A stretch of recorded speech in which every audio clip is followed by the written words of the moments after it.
Find out if you do that. I want a place to stay. Get your booty on the floor tonight. Make my day. I want a place to stay. Get your booty on the floor tonight. Make my day. Make my day.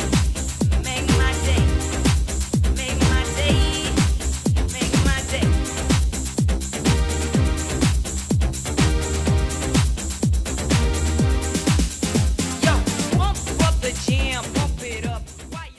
Muy buenos días, estimados televidentes. Gracias por acompañarnos un día más en esta hermosa y fría mañana.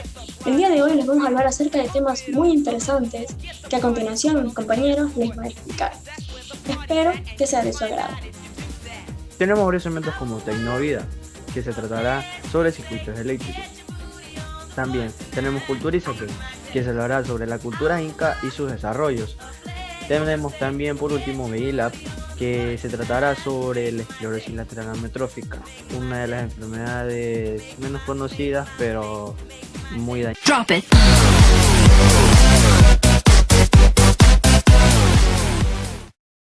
Bienvenidos, el día de hoy hablaremos temas atrayentes como los circuitos, que nos hará conocer algo nuevo e interesante. En este momento podrás aprender con nosotros.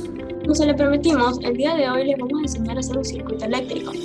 Pero antes se los voy a enseñar en un simulador, para que así puedan aprender y tener más conocimientos antes de empezar a realizarlo de manera física. Lo primero que vamos a utilizar será una batería de 9 voltios. En este caso primero lo vamos a girar para poder hacer nuestro circuito. También vamos a utilizar un interruptor deslizante y una bombilla. En este caso la bombilla también la vamos a girar para que así podamos conectar y que funcione nuestro circuito. Esta parte positiva se la va a conectar con la parte común del interruptor. La parte negativa de la pila irá con la parte terminal 2 de la bombilla. Y la parte terminal 2 la conectaremos en la parte terminal 1 de la bombilla. Estas partes quedan ya a creatividad de ustedes. Pueden hacerlo como ustedes quieran, con tal de que funcione. Iniciamos simulación y prendemos el interruptor. Y así es como funciona un circuito eléctrico en este simulador.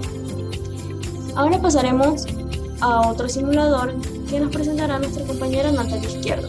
Yo les enseñaría cómo realizar un circuito simple con el simulador PET. Para iniciar, un circuito simple consta de una fuente de voltaje que suministre energía al receptor y también de un interruptor para poder prender y apagar el paso de la corriente eléctrica. Más el foco que absorberá la corriente eléctrica y posteriormente la convertirá en lo que es energía. Esto puede ser dado de dos maneras básicas, que son paralelo y en serie. La serie es cuando los elementos están conectados uno tras otro teniendo una sola dirección para la corriente. También, el interruptor no es más que un dispositivo de control. Este permite o impide el paso de la corriente eléctrica a través de un circuito. También, si nosotros cerramos el circuito conectándolo a los dos polos de la fuente de la corriente eléctrica, lo que se produce sería un cortocircuito. Por eso es muy recomendable tener cuidado al manipular este tipo de mecanismos. También cuando circula una corriente eléctrica y el circuito se sobrecalienta, esto puede ser un producto de un cortocircuito que es registrado por el fusil y ocasiona que se queme o funda el listón que esté dentro de él, abriendo el circuito, es decir, impidiendo el paso de lo que vendría a ser la corriente. Los llamados fusibles pueden ser de diferentes tipos o capacidades y sería un dispositivo de protección tanto para nosotros como para el circuito eléctrico. Muchas gracias. Mi nombre es Daniela Bravo, soy el curso tercero BGV. Voy a hablar sobre el circuito eléctrico y también voy a enseñarles cómo hacer una instalación en casa. A ver, lo primero, ¿qué es un circuito eléctrico? Es el conjunto de elementos eléctricos conectados entre sí que permiten generar, transportar y utilizar la energía eléctrica con la finalidad de transformarla a otro tipo de energía, como por ejemplo energía calorífica, energía mecánica y energía lumínica.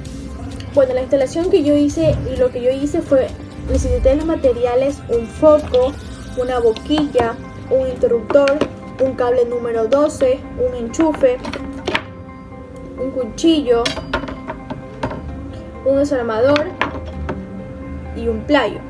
Lo primero que yo hice fue separar el cable porque es 2 en 1. De ahí yo cogí con el desarmador. Aquí en la boquilla nos encontramos con 2 tornillos. Entonces lo que fue, destornillé con la ayuda del desarmador. Lo primero que fue coger un lado de un cable, lo pelé con el cuchillo, y ahí fue que lo ajusté con el desarmador, lo cogí para que apretara ahí. Así mismo hice en el otro lado del otro cable.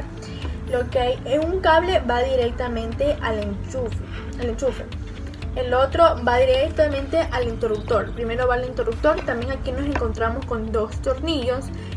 Ya, de ahí conecté el enchufe, está conectado. Y ahora vamos a comprobar que el foco nos tiene que prender. Bueno, aquí nos damos cuenta que el foco prende. Entonces vemos que la función del interruptor es que pase energía y que a la vez también nos corte la energía. Para esto sirve el interruptor. Y esto es una instalación hecho en casa con sencillos materiales y económicos. Hasta el momento, ¿qué te pareció, Molina? Qué interesante proyecto. La verdad se ve muy sencillo y a la vez muy peligroso. Así que deberíamos de tomar las medidas de seguridad que sean necesarias. Por favor, no lo intenten en casa. A continuación, nos iremos a un breve espacio publicitario. Quédense con el programa y ya venimos con más.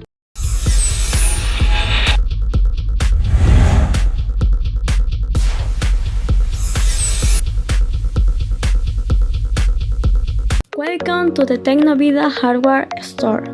We offer you a variety of elements so that you can make your own electrical circuit.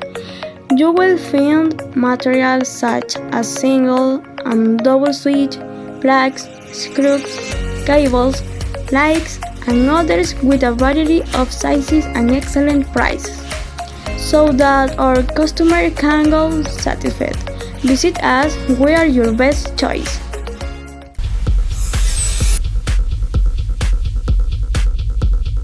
Hemos regresado, queridos televidentes, con más aprendizaje para ustedes. Lo siguiente, ese segmento Culturízate. Vamos contigo, Vargas. En este segmento vamos a ver sobre nuestras raíces incas, sobre sus costumbres y sus tradiciones. Además, vamos a ver sobre un poco de su arquitectura y su economía. Y vamos a conocer también de cuánto la gente sabe sobre esta cultura prehispánica por medio de una entrevista. Así que vamos a verla.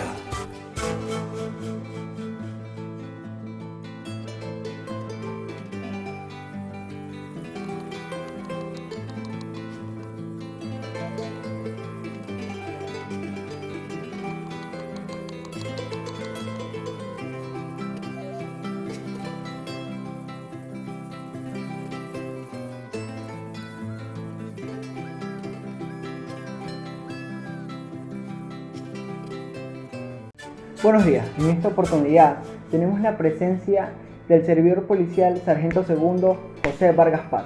Bienvenido. Muchas gracias y un gusto compartir con ustedes. Procederé a realizarles unas cuantas preguntas respecto a la cultura inca.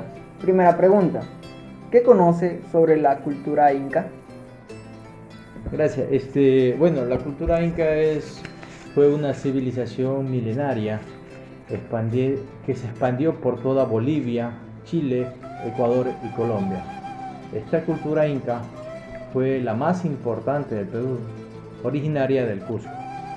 Cultura que fue capaz de edificar enigmáticas construcciones. Fue una civilización muy avanzada que fue liderada por 13 incas para gobernar a un pueblo dividido en clases sociales. El quichua fue el idioma oficial. Su dios principal fue el sol. Usaban objetos de oro como accesorios. El Imperio Inca inicia su expansión territorial conocida por el Tahuantinsuyo. Muy bien. Segunda pregunta. ¿Conoce alguna ciudad que haya sido relevante en la historia de la cultura inca? Bueno, como les decía, el Imperio Inca pasó por varios países, ¿no? Fue uno de los más grandes en América precolombina. Estos fueron absorbiéndose en nuevas expresiones culturales. Uno de los sitios bastante conocidos fue el Machu Picchu, que estuvo ubicado en el 2200 metros de altura, específicamente en el departamento del Cusco del Perú, en pleno Andes amazónico. Trata de un conjunto de edificaciones, palacios, torreones, miradores que se elevan entre las montañas. Machu Picchu significa sabio que come coca. Tiene una impresionante arquitectura e ingeniería a nivel mundial que armoniza con el entorno natural. Actualmente es uno de los sitios antiguos más conocidos del mundo y el principal destino turístico del Perú. Fue incluido por la UNESCO en la lista del Patrimonio de la Humanidad. Gracias. Tercera y última pregunta. ¿Ha escuchado de algún personaje importante en la historia inca?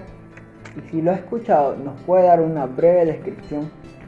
Bueno, sí, el Imperio Inca, por su dimensión como imperio, tuvo varios líderes muy importantes en la historia social, como Huasca, como Huayna Cápac, como el mismo Atahualpa.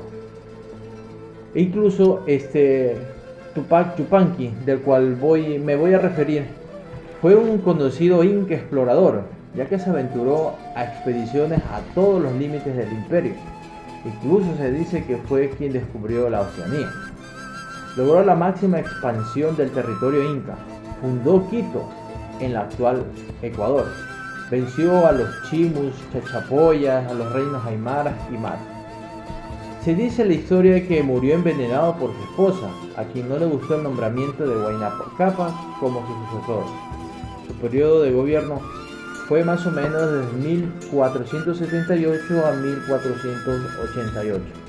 Se le agradece por su aporte al tema, ya que nos ha permitido conocer mucho más sobre esta cultura, por el motivo de que es historia de conocimiento general y que con ello vamos a culminar la primera entrevista.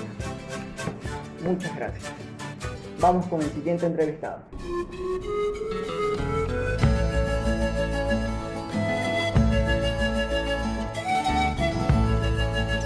Ahora proseguiremos con las preguntas al estudiante Anthony Molina. Primera pregunta, ¿en qué se basaba su economía? Ellos tenían como base la agricultura, donde gozaban de gran variedad.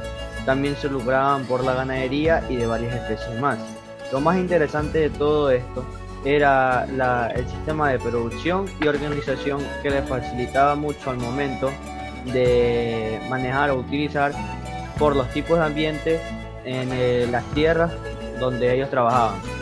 Segunda pregunta, ¿quién era la persona de mayor rango en la cultura inca? Se llamaba Zapa Inca.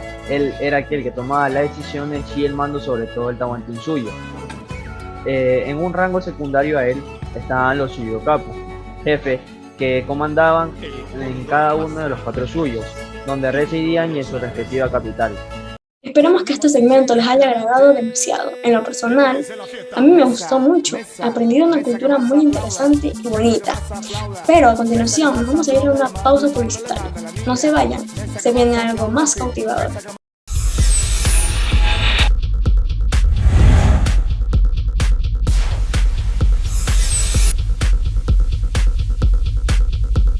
Welcome to Culturiste Museum with the best exhibition of indigenous culture.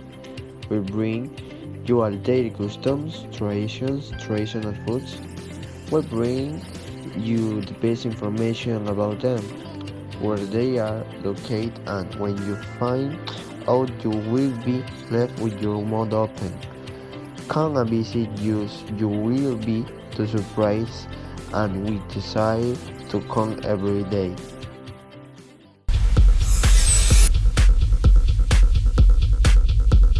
Muchas gracias por seguir sintonizando a tu canal Viva TV.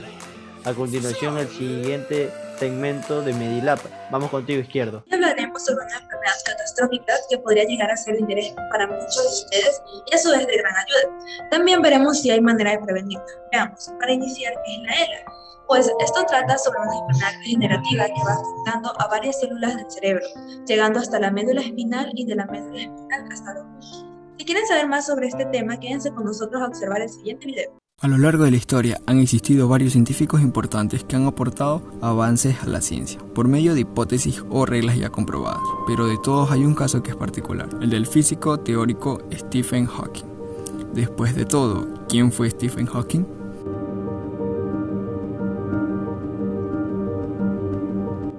Stephen Hawking fue un físico y divulgador científico británico nacido el 8 de enero de 1942 y murió el 14 de marzo del 2018 a la edad de 76 años. Conocido principalmente por predecir teóricamente que los agujeros negros emiten radiación, hoy conocida como la radiación de Hawking. De joven fue un buen estudiante, con una clara vocación hacia las matemáticas. Su padre, investigador biólogo, le intentó persuadir infructuosamente para embarcar la carrera médica, pero Hawking decidió estudiar ciencias naturales en la University College de Oxford. A los 22 años se graduó con honores en física e ingresó en el Trinity Hall de Cambridge para comenzar sus estudios de doctorado, que finalizaría 4 años más tarde. Este personaje fue un físico teórico, cosmólogo y divulgador científico británico, que cambió la forma en que hoy comprendemos el universo. Es decir, fue el primer científico que trató de unificar la teoría de la relatividad general de Einstein con las leyes de la física cuántica. Este personaje tenía una enfermedad, pero ¿cuál era? Era la esclerosis lateral amiotrófica, con que fue diagnosticado el senador Esteban Bullrich. Es la enfermedad neurodegenerativa que afectó durante 55 años al científico inglés y fue conocida gracias a que cientos de famosos de todo el mundo se arrojaron cubos de hielo para crear conciencia. Sin embargo, ¿qué es la ELA? Esa enfermedad que de cierto modo arruinó la vida de Stephen Hawking. Bueno, la esclerosis lateral amiotrófica, o ELA, es una enfermedad del sistema nervioso que ataca a las células nerviosas, que están en el cerebro y la médula espinal. Estas neuronas transmiten mensajes del cerebro y la médula espinal hacia los músculos voluntarios, lo que usted puede controlar, como los de los brazos y las piernas. Al principio causa problemas musculares leves. Algunas personas notan problemas para caminar o correr, escribir, hablar. Tarde o temprano, la persona pierde la fuerza y no puede moverse. Cuando comienzan a fallar los músculos del pecho, la respiración se dificulta. El uso de un respirador puede ayudar, pero la mayoría de las personas con esta enfermedad fallecen por insuficiencia respiratoria. ¿Cómo se comunicaba Stephen Hawking? En 1997, Stephen Hawking empezó a usar la máquina que le permitió comunicarse hasta el final de su vida. La diseñó él y la construyó Intel Corporation. El científico utilizaba sus mejillas, que eran la única parte del cuerpo que podía mover, para que la máquina descifre lo que intentaba decir. La computadora se compone de un teclado montado al nivel del brazo en la silla de ruedas y una pantalla que se ubica frente al rostro del científico. El programa que controlaba la interfaz principal para su comunicación se llamaba ACAT, Assistive Context Aware Toolkit, desarrollado también por Intel. El software utilizado le proporcionaba un teclado visible con su pantalla. Stephen Hawking sobrevivió más de medio siglo con ELA, pero ¿cómo logró sobrevivir tanto tiempo con esta condición? Al principio le diagnosticaron esta enfermedad a sus 21 años de edad y le dieron de 2 a 3 años de vida. Sin embargo, vivió 55 años más. La razón es todo un misterio, ya que solo el 5% vive más de 20 años con esta enfermedad. Una de las posibles razones por la que pudo vivir más es por la genética, tomando en cuenta los cuidados extremos que recibió este personaje durante su periodo de vida. El caso de Hawking sigue siendo todo un misterio. ¿Cómo pudo sobrevivir a una enfermedad letal que cobra la vida de los pacientes en apenas un par de años? Los médicos dicen que puede ser por genética, pero también hay que considerar todos los cuidados que tuvo durante su vida. Leo McCluskey, director médico del Centro ALS de la Universidad de Pensilvania, coincide en la importancia de los cuidados para prolongar la supervivencia.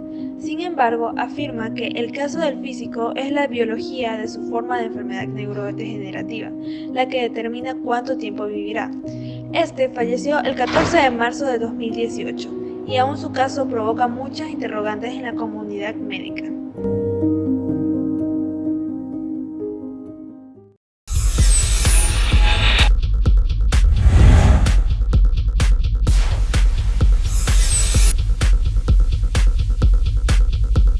Quality, neatness, and above all, excellent chemists in charge of the laboratory process that will be offered as a service in our new Medilab laboratory. We enjoy the highest quality in the entire city. Choose us.